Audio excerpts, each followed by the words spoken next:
गजा की पट्टी के खिलाफ इसराइली काबिज फ़ौज की जारहियत आज 28वें रोज़ में दाखिल हो गई। इस दौरान इसराइली फ़ौज की सफाकियाँ किसी से ढकी छुपी नहीं और उनके घिनौने जराइम और नस्लकुशी के वाक़यात पूरी दुनिया के सामने हैं।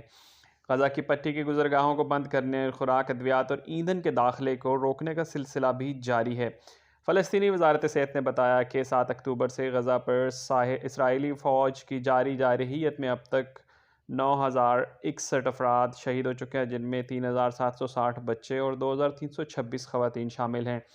ईसाइयों के रूहानी पेशवा पोप फ्रांसिस ने इसराइल फ़लस्तीन तनाज़े के दो रियासती हल पर जोर दिया है। एक इंटरव्यू में पोप फ्रांसिस ने कहा कि हर जंग शिकस्त होती है, जंग से कुछ भी हल नहीं होता, सब कुछ अमन और बातचीत से हासिल होता है। पोप फ्रांसिस ने कहा कि इसराइल फ़लस्तीन को एक साथ रहना है। तनाज़े का दानिशमंदाना हल ओस्लो माहदे के तहत दो रियासतें हैं। पोप फ्रांसिस के मुताबिक इसराइल फ़लस्तीन दो रियासतें हों जहाँ यरूशलेम को खुसूसी हैसियत हासिल हो।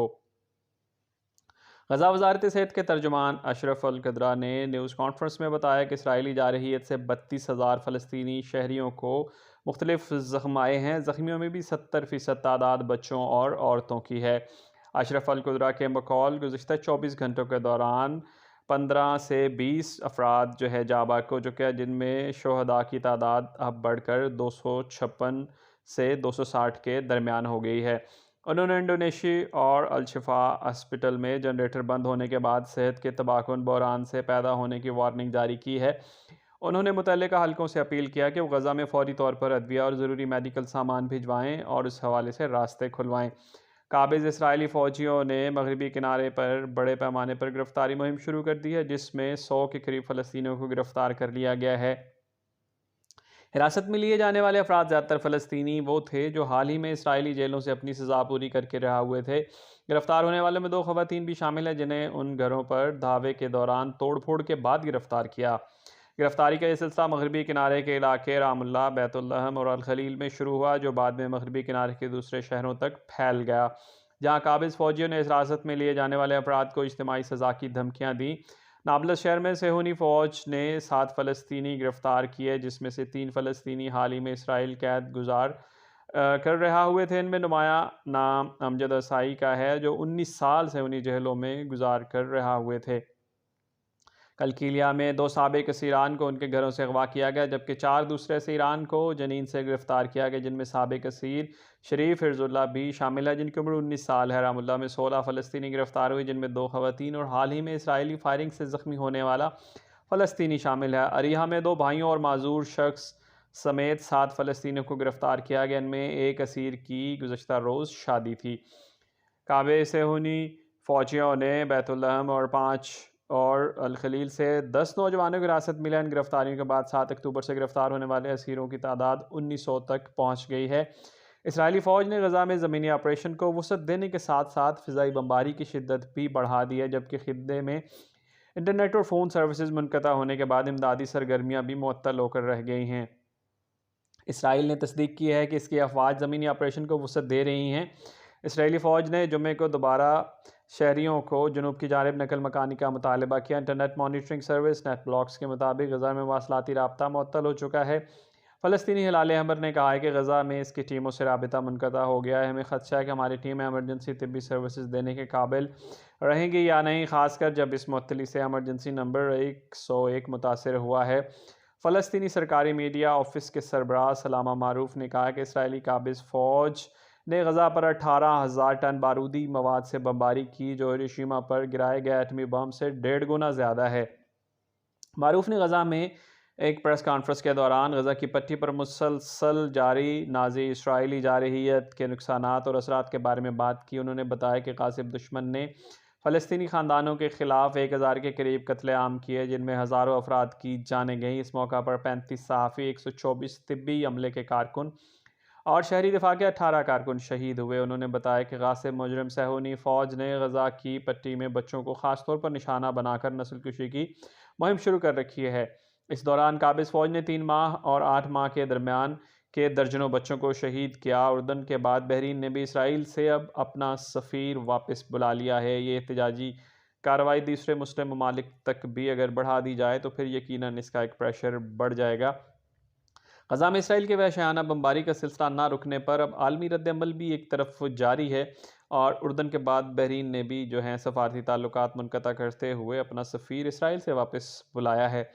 मीडिया रिपोर्ट के मुताबिक बहरीन ने इक़्तिसादी ताल्लुकात भी इसराइल से मुनक़ता कर दिए हैं। पाकिस्तान की बात करें तो पाकिस्तान ने अभी तक जो है ग़ज़ा के जबालिया पनाहगज़ीन कैंप पर इसराइल के वहशियाना हमले की शदीद मज़म्मत करते हुए आम शहरियों के मज़ीद कत्लेआम को रोकने की गैर मशरूत जंगबंदी की फ़ौरी ज़रूरत पर ज़ोर दिया। तर्जुमान दफ्तर ख़ारजा ने बुध को एक बयान में बताया था कि पाकिस्तान ग़ज़ा में जबालिया पनाहगज़ीन कैंप पर इसराइल के वहशियाना हमले की शदीद मज़म्मत करता है और उस बयान के बाद गुज़श्ता 2 रोज़ में कोई और ना बयान जारी हुआ न इस हवाले से कोई दीगर अपडेट आई है। 2 रोज़ कबल दिए गए तर्जुमान मुमताज़ आरा बलोच के बयान के मुताबिक कि हमला ग़ज़ा के लोगों के ख़िलाफ़ जंगी जराइम के सिलसिले का ताज़ा वाक़या है और आम शहरी को मज़ीद कत्लेआम से बचाने के लिए गैर मशरूत जंग बंदी की फ़ौरी ज़रूरत है। उनका कहना था हम आलमी बरादरी ख़ुसूसन इसराइल के हामियों पर ज़ोर देते हैं कि वो हमलों को रोकने, ग़ज़ा का मुआसरा ख़त्म करने, शहरियों के तहफ़्फ़ुज़ और इंसानी हमदर्दी की राहदारियों की सहूलत फ़राहम करने के लिए हंगामी बुनियादों पर इक़दामात करें ताकि ग़ज़ा के महसूर लोगों को बिला तअत्तुल इमदादी सामान फ़राहम किया जा सके।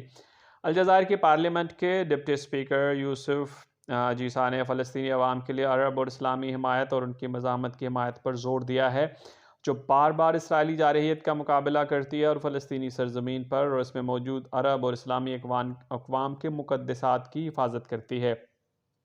अजीसा ने मरकज़ इत्तलात फ़लस्तीन के साथ जो गुज़श्ता रोज़ उनकी होने वाली गुफ्तगू थी उसमें उन लोगों को बिलअमूम और मकबूजा बैतुल मुक़द्दस के लोगों को बिलख़ुसूस मदद फ़राहम करने के हवाले से अपील की।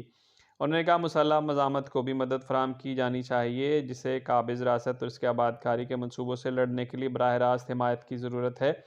उन्होंने इस बात पर ज़ोर दिया कि मसला फ़लस्तीन के बारे में अलजायर का मौक़िफ़ फ़लस्तीन और उनके साबित कदम लोगों की हिमायत करता है जो इसराइली काबिज़ रियासत की बर्बरियत का सामना कर रहे हैं। उन्होंने कहा कि हमें अरब और इस्लामी दुनिया में इस मौक़िफ़ की और इसके हर शक्ल में हिमायत की ज़रूरत है। उन्होंने कहा अलजायर फ़लस्तीनी अवाम के लिए अपनी सरकारी, अवामी और इमदादी हिमायत जारी रखे हुए है और इस इमदाद का एक बड़ा हिस्सा यरूशलेम पनाहगज़ीनों और ग़ज़ा की पट्टी के लोगों की मदद के लिए मुख्तस करता है जो 17 साल से इसराइली रियासत के मुहासरे में है। उन्होंने फ़लस्तीन के तमाम आवाम को यरूशलेम, ग़ज़ा की पट्टी, पनाहगज़ीन कैंपों, मगरबी किनारे के शहरों और देहातों तक पहुँचने के लिए अरब और इस्लामी मदद फ़राहम करने की ज़रूरत पर ज़ोर दिया। बोलिविया की वज़ारत ख़ारजा ने जो है ऐलान किया है कि हुकूमत ने इसराइल पर ग़ज़ा की पट्टी पर हमलों में इंसानियत के ख़िलाफ़ जराइम का इर्तिकाब करने का इल्ज़ाम लगाते हुए अपने साथ सफ़ारती ताल्लुकात भी मुनक़ता करने का फ़ैसला किया। बोलिविया का इक़दाम काबिल सताइश है कि वो हक़ के साथ इस हवाले से खड़ा हुआ है। बोलिविया ने इससे कबल 2009 में ग़ज़ा की पट्टी पर हमलों के ख़िलाफ़ एहतजाज करते हुए इसराइल के साथ अपने सफ़ारती ताल्लुकात मुनक़ता कर लिए थे और 2020 में मुल्क की सदर जेनिन अनीस की हुकूमत ने ताल्लुकात बहाल कर लिए थे। फ़लस्तीन में इसराइली जारहियत को रोकने में नाकामी पर अक़वाम मुत्तहिदा की इंसानी हकूक़ कमीशन के न्यूयॉर्क ऑफिस के सरबराह ग्रेग मुख़िबर मुस्तफ़ी हो गए। ख़बर अदारे के मुताबिक ग्रेग मुख़िबर अक़वाम मुत्तहिदा की जानिब से फ़लस्तीन में इंसानी हकूक़ की पामालियाँ रोकने में नाकामी पर बतौर एहतजाज मुस्तफ़ी हुए। ग्रेग मुख़िबर जनेवा में हाई कमिश्नर बराए इंसानी हकूक़ के नाम ख़त में उन्होंने लिखा है कि ग़ज़ा में जो कुछ हो रहा है वह हर लिहाज से नस्लकुशी है। उन्होंने अपने ख़त के मतन में कहा कि फ़लस्तीन में यूरोपी नस्ल परस्ती का आबादकारी मनसूबा अपने आखिरी मरहले में दाखिल हो गया है। मनसूबा यह है कि फ़लस्तीनी इलाकों में आबाई फ़लस्तीनियों को बाक़ियात को जल्द अज़ जल्द ख़त्म किया जाए। उन्होंने ये भी लिखा हद यह है कि अमरीका, बरतानिया और बेशतर यूरोपीय ममालिक इस खौफनाक हमले में बराबर के शरीक हैं। ये हुकूमतें जनेवा कन्वेंशन का एहतराम करने की अपनी ज़िम्मेदारियाँ निभाने से इनकार कर रही हैं। ख़त के मतन के मुताबिक ये हुकूमतें इसराइली जारहियत को मुसल्लह करने में फ़ाल हैं जबकि इसराइल को माशी और इंटेलिजेंस सपोर्ट भी फ़राहम कर रही हैं। उन्होंने लिखा कि ये हुकूमतें फ़लस्तीनी नस्लकुशी का सियासी और सफारती जवाज़ फ़राहम करने में भी फ़ाल हैं। अगर हम मराकश की बात करें तो मराकश कमीशन फ़ार फ्रंटिंग नॉर्मलाइजेशन के सरबराह अहमद वेहमान ने सेहूनी दखूल का सोनामी और जाम सहूनियत के उसूल और मराकश को नस्ल प्रस्ताना काबिज़ रियासत के करीब लाने की कोशिशों की शदीद मज़म्मत की। उन्होंने मराकशी हुकूमत की तरफ नाम नहाद मुसवदा कानून को मामूल पर लाने और शराकत दारी के मुआहदे की तौसीक़ के लिए पेश करने की शदीद मज़म्मत की। उन्होंने कहा कि यह कदम मराकश के वक़ार की सरी जो है वो तौहीन है और फ़लस्तीनी अवाम के तई मराकश की तमाम ज़िम्मेदारी और उनके मुनसिफ़ाना जद्दोजहद के बिल्कुल ख़िलाफ़ है। मुआहिदा उस वक्त किया गया, ऐसे वक्त में और ऐसे सिनेरियो में और ऐसे पस मंज़र में उसको सामने लाया गया जब काबिज़ रियासत फ़लस्तीनियों के ख़िलाफ़ नंगा नाच रही है। जंग, फ़ौज और नस्ल परस्त पुलिस फ़लस्तीनी अवाम के ख़िलाफ़ कत्लेआम के बाद कत्लेआम का इर्तिकाब किया जा रहा है और सिलसिला मुसलसल जारी है। उन्होंने कहा कि अवाम बुनियादी तौर पर इन तमाम मुआहिदों से बरी हैं। उन्होंने इस बात पर भी ज़ोर दिया कि मराकश के अवाम या वो बेकसूर हैं जो इनके मुल्क और काबिज़ ताकत के दरमियान होते हैं। जो कुछ हो रहा है उसे एक स्कैंडल करार दिया जाना चाहिए क्योंकि ये फ़लस्तीनी अवाम के तय मराकश की तमाम ज़िम्मेदारियों पर ज़रब लगाते हैं। नाम नहाद मुसवदा कानून को मामूल पर लाने और शराकत दारी के मुआहदे के बाद सहूनी काबिज़ रियासत के नाम नहाद इक़्तिसादी और तिजारती ताउन की तोसीक की मजम्मत करते हुए वहीमान ने कहा कि मराकश में सहूनी दुश्मन के साथ ताल्लुकात को मामूल पर आने से मुतालिक किसी भी चीज़ की तौसीक नहीं की, ना ही इसकी तौसीक करेगा। उन्होंने कहा कि नाम नहाद मुआहिदों की तौसीक करने वाला पार्लियामेंट के ऐवानों में से एक है और इन मुआहिदों की तौसीक दूसरे ऐवानों में नहीं की गई। नाम नहाद एडवाइजरी काउंसिल है। अगर ये तवक्को की जाती है जो पहली कौंसल में हुआ वही दूसरी कौंसल में होगा, लेकिन उन्होंने कहा कि हम कहते हैं जिसे दो कौंसल्स भी कहा जाता है क्योंकि मराकशी अवाम की अक्सरियत बहुत सारी सियासी जमातें, बहुत सी यूनियनें, सिविल सोसाइटी की बहुत सी अंजुमनें और इदारों को चैलेंज करती है और गुज़श्ता 8 सितंबर को होने वाले आखिरी इंतखाबात जो निकले थे वो बातिल हैं। उनने वजाहत करते हुए कहा कि इस हुकूमत के पास ना तो कानूनी हैसियत है ना ही मकबूलियत। ये हुकूमत और इसके सरबराह का दोनों आवाम की तरफ से मुस्तरद शुदा हैं। यह सदर मराकश के बाशिंदों पर इस्तेमारी को ताकतों और सेहूनी लाबी के दबाव के ज़रिए मुसल्लत किए गए हैं, ख़ास तौर पर आवाम पर सेहूनी दरअंदाजी और तसल्लुत को मामूल पर लाने के लिए लाए गए हैं। इसराइली स्टॉक्स का सुराग लगाने वाले एक्सचेंज ट्रेड फंड से निकलने वाले सरमायाकारों की रफ्तार भी गुज़श्ता 2 हफ्तों में तेज़ हुई है। ग़ज़ा की पट्टी पर इसराइली जारहियत के ताराकार में तोसी, हमास के अस्करी विंग अल-क़ुस्साम ब्रिगेड की क़यादत में मज़ामती क़ुव्वतों के रद्द-ए-अमल के दरमियान स्टॉक की कीमतों में ज़बरदस्त कमी के बाद यह बात सामने आई है। लेबर फाइनेंशियल सर्विसेज कंपनी के डाटा ने इत्तला दी है कि इसराइल फंड में 9 से 20 अक्टूबर के दौरान $2.5 बिलियन की खास सरमायाकारी का अखराज रिकॉर्ड किया गया, जिससे उसके असासे $111 मिलियन रह गए हैं। सादात शुमार के मुताबिक इसी अरसे के दौरान फंड में 13.8% की कमी वाक़ हुई। और अलायंस प्रेस्टन में उभरती हुए मार्केट इक्विटी के सरबराह समी सुजुकी ने कहा है कि मार्केट गैर यकीनी सूरत हाल को पसंद नहीं करती। ये वाज़ेह है कि अल जज़ीरा नेटवर्क साइट पर शाया होने वाले बयान के मुताबिक फ़िलहाल बहुत ज़्यादा गैर यकीनी सूरत हाल है। मार्केट वेक्टर इंडेक्स के CEO स्टीवन शॉनफील्ड ने $78.4 मिलियन के blue star Israel technology fund index बनाया है और कहा कि इसराइल में ETFs की कारकर्दगी हमास ने हमले से पहले बेशतर मनसूबों से कम थी। उन्होंने कहा लेकिन इसके बाद से कारकर्दगी ख़राब हो गई है। उन्होंने कहा कि ये जो फ़ंड है इसराइल टेक्नोलॉजी के ज़ख़ीरे को ट्रैक करता है। खालिस आमदन में $1.9 मिलियन का अखराज रिकॉर्ड किया है। ARK इसराइल इनोवेटिव फ़ंड जिसकी मालियत $75.4 मिलियन है, गुज़श्ता 2 हफ्तों के दौरान $7.2 मिलियन की वापसी भी रिकॉर्ड हुई। इसी मुद्दत के दौरान जो है 12.3% कमी भी रिकॉर्ड की गई। इससे पहले ऑपरेशन तूफ़ान अल-अक्सा के आगाज़ के एक हफ़्ते बाद अबुलम बैंक ने भी इस अंदाज़ा लगाया था और इसराइल को हमास के साथ इसके मौजूद तसादम में होने वाले इक़्तिसादी नुकसान की जो लागत है वो तकरीबन $7 बिलियन होगी। जबकि इसराइली इन्वेस्टमेंट अथॉरिटी के चीफ इकोनॉमिस्ट मिटावो अलेक्सी ज़ेबेंस्की ने अंदाज़ा लगाया कि इसराइल का जंगी नुकसान सिर्फ 17 दिनों में 70 बिलियन शेकल तकरीबन $17 अरब तक पहुँच गया है, जो मजमूई घरेलू पैदावार का 3.5% से भी ज़्यादा है। इब्रानी अखबार कैलकलिस्ट ने गुज़श्ता रोज़ जंग के नुकसानात को 4 हिस्सों में तकसीम किया है, जो कि लड़ाई की बराह रास्त लागत, इमलाक को पहुँचने वाले नुकसान के मुआवजे की अदायगी, कारोबार के तसलसल के लिए माशी इमदाद, ख़ानदानों के इमदाद और रैसी महसूलात का नुकसान, इक़्तिसादी सरगर्मी को पहुँचने वाला नुकसान जैसी वजूहात शामिल हैं।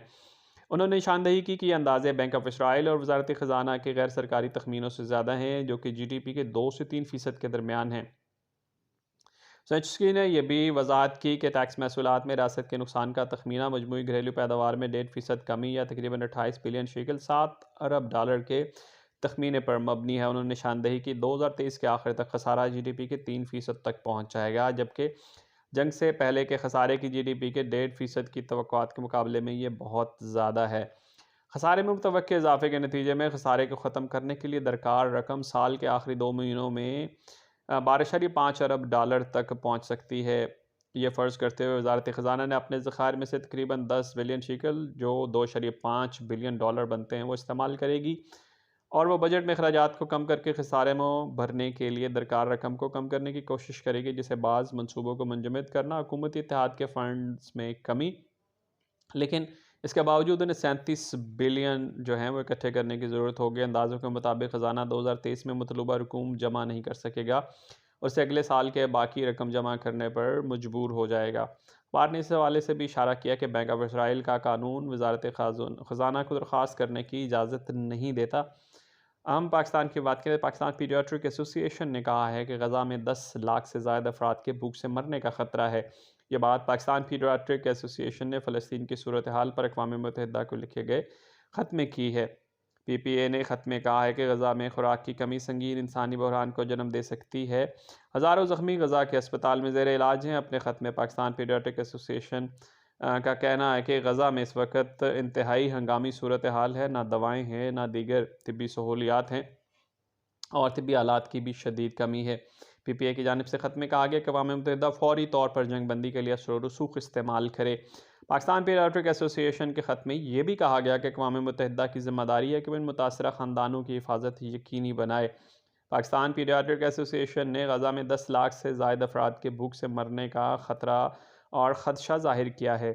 यह बात एसोसिएशन ने फ़लस्तीन की सूरत हाल पर अक़वाम मुत्तहिदा को लिखे गए ख़त में सामने लाई। PPA ने ख़त में कहा है कि गज़ा में खुराक की कमी संगीन इंसानी बहरान को जन्म दे सकती है। हज़ारों ज़ख्मी गज़ा के अस्पताल में ज़ेर इलाज हैं। अपने ख़त में पाकिस्तान पीडियाट्रिक एसोसिएशन का कहना है कि गज़ा में पानी और अस्पतालों की ज़रूरी तिब्बी आलात नहीं हैं। PPA के मुताबिक जो है अक़वाम मुत्तहिदा फ़ौरी तौर पर जंग बंदी के लिए अपना असर व रसूख़ इस्तेमाल करे।